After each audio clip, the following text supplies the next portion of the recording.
Welcome all in economics class. In the last chapter we have read about the averages or measures of central tendency. In that we have seen averages represents the series as a whole. Now in this chapter we will study about the measures of dispersion.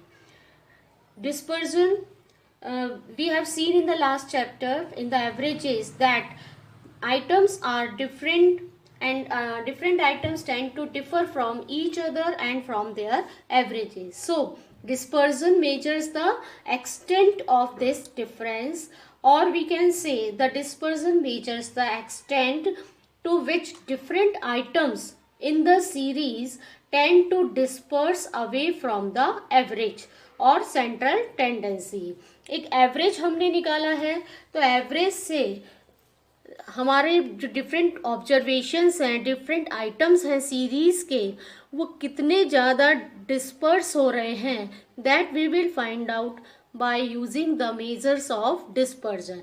In this we will study about the standard deviation. Standard deviation is the square root of the arithmetic mean of the squares of deviations. The deviations, you all know, we find out dx by x minus x bar करके हम deviation find out करते हैं.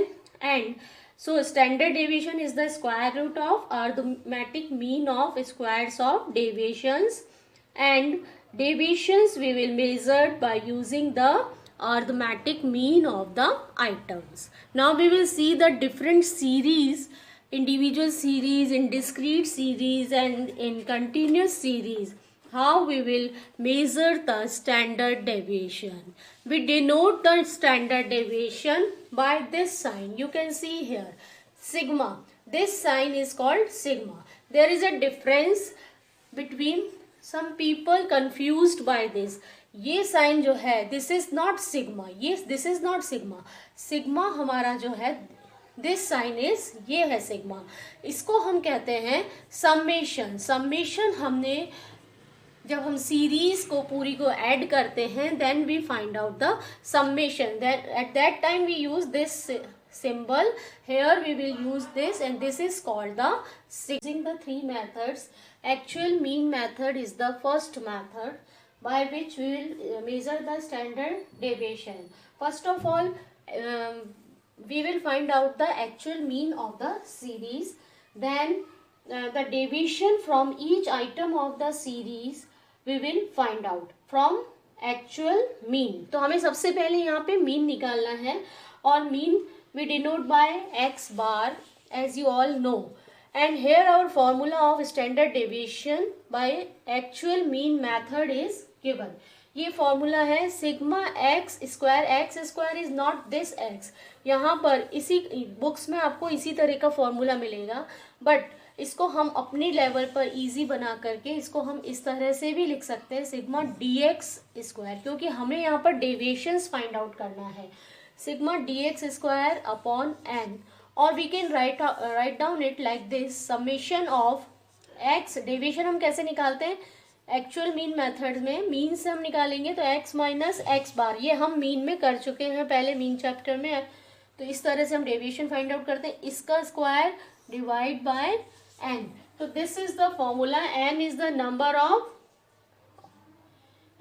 observations, number of pairs of observations, and sigma x square or sigma dx square is the sum total of squares of deviation from the mean.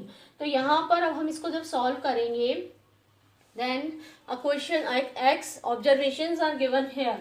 First of all we will find out the mean. तो mean निकालने के लिए हम क्या करेंगे, पहले इन सबको add कर देंगे. You all know simple method, summation of x find out कर लेंगे. When we add all these, mean will be 45, sorry, summation of x. और mean जब हम find out करेंगे, actual mean, it will be summation of x divide by n. n is the number of observations. number of observation कितना है यहाँ पे, 5. तो 45 divide by 5, and actual mean हमारा कितना आ गया यहाँ पर, it is 9. तो ये हो गया, हमने पहले एक्चुअल मीन यहाँ फाइंड आउट किया. Now we will find out the deviation. हमें हमारे फॉर्मूले के अकॉर्डिंग डेविएशन चाहिए, जिसको हम x माइनस एक्स बार करके निकालेंगे, एंड वी ऑल नो इसको हम dx से डिनोट करते हैं। That's why I have written dx square है। तो x minus x bar, this is the x bar हमने यहाँ पे फाइंड आउट कर लिया है। अब हम डेविएशन फाइंड आउट करेंगे। 5 minus 9 x minus x bar, it will B -4। 8 minus 9, it will be -1, 7 minus 9, it will be -2, 11 minus 9, 2, and 14 minus 9 is 5. These two are of positive sign. Now according to the formula हमें third column और बनाना है, because हमें चाहिए यहाँ पे summation of dx square. ये जो dx हमने फाइंड आउट किया है, इसका x माइनस एक्स बार करके इसका स्क्वायर चाहिए, तो हम इन्हीं को यहाँ पर स्क्वायर कर देंगे, dx स्क्वायर। तो 4 4 जा 16, माइनस के साइन अपने आप प्लस में हो जाएंगे। 1 2 2 जा 4, again 4 and 25। So here you can see हमें यहाँ पर अकॉर्डिंग टू द फॉर्मूला हमें यहाँ पर नीड है समेशन ऑफ dx स्क्वायर। तो यहाँ पर हम summation of dx square find out करेंगे। इन सबको ऐड करने पर we will get the 50 and we will put all the values. N यहाँ पे 5 है और हम अपने फॉर्मूले में वैल्यूज पुट करके देन इसको हम dx स्क्वायर लिख सकते हैं यहाँ पे for our easiness, and when we put the values, square root हमें यहाँ पे लगाना फॉर्मूले के अकॉर्डिंग। सिग्मा dx स्क्वायर हमारा आया है 50 and divide by n is 5 observation, number of observations. 10 का जब हम स्क्वायर रूट निकालेंगे then it will be, you all know how to find out the square root, 3.16. so this is the standard deviation by actual mean in the direct method. as you all know हमने mean में भी direct method किया था और उसमें हमने deviations नहीं find out किए थे। यहाँ पर हम directly standard deviation find out करेंगे। We all know this is the series given to us. We will find out this is the formula for the direct method. ये है हमारा फॉर्मूला डायरेक्ट मेथड का to find out the standard deviation. तो हमें यहाँ पर values चाहिए, sigma x square चाहिए। तो एक्स इज दिस सीरीज, हमें क्या करना है समेशन ऑफ किसका चाहिए, समेशन एक्स स्क्वायर का। तो हम सबसे पहले एक्स स्क्वायर फाइंड आउट कर लेंगे, then we find out the summation. तो 5 5 जा 25, 64, 49, 11 multiply by 11 121 and 14 multiply by 14 196। अब हमें यहाँ से ये वैल्यू मिल जाएगी sigma x square. It will be, जब हम ऐड कर देंगे इन सबको, we will get the 455 and this is the sigma x square. x bar we all know, we already have taken out x bar, पहले ही हमने फाइंड आउट किया था x bar summation of x upon n करके, and it will B 45 divide by 5 9। तो x bar हमारा 9 है, x bar is 9। Sigma x upon n, you all know it is the x bar। कोई बात नहीं, हम यहाँ अपनी वैल्यूज पुट कर देते हैं and we will find the summation of sigma x square. हमारा आया है 455 divide by n is number of items 5 and minus sigma x upon n।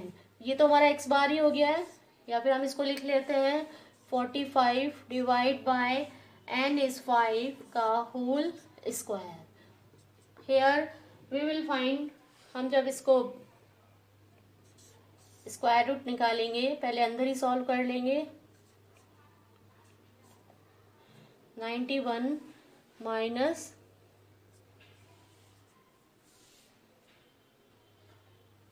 81, 9 9 जा 81 and we will get the under root 10 and the answer will be 3.16.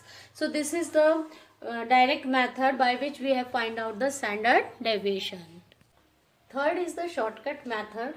we already have done shortcut method in calculating the mean, or we can call it the assumed mean method. तो इसमें हम एक assumed mean पहले लेंगे, and by using the assumed mean, यहाँ पर मैंने 7 assumed mean यहाँ पर consider किया है 7 को इस सीरीज के, और 7 से मैंने डेविएशन फाइंड आउट किया. Deviation of x equals to x minus A करके मैंने डेविएशंस निकाल लिया, और डेविएशंस निकालने के बाद में आई find out the square, because according to the formula I want the squares of the deviation. सबका मैंने यहाँ पर summation of dx square find out कर लिया. dx था, dx square, and I find out the all the now we will calculate all this summation. हमें अब इनका find out करना है, और according to this जब हम इसको add करेंगे we will get the 20 and